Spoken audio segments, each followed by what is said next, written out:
MDI has been a pioneer in executive education, and we started our first full-time executive program in 1987, and probably we were one of the first in North India.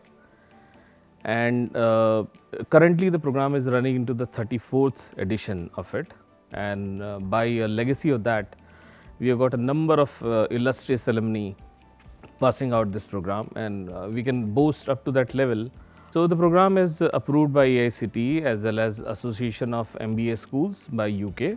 Okay, so see, the eligibility criterion to enter into this program is all the executives need to have 5 years or more work ex. So on average, we have seen that they have 7+ years of work ex, and they come with they are like in the middle level of management in the companies where they are working. So we have to make them unlearn, learn and relearn. So that's a basic exercise. So in order to do that, we have certain unique features in the program.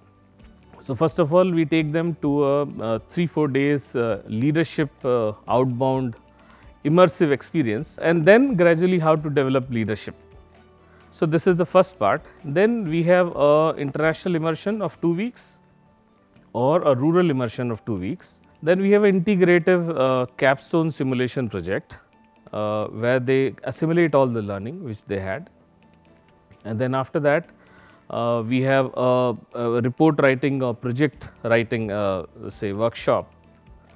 And then they go for a 3 months dissertation. So the program is like 15 months classroom and 3 months of in-company dissertation.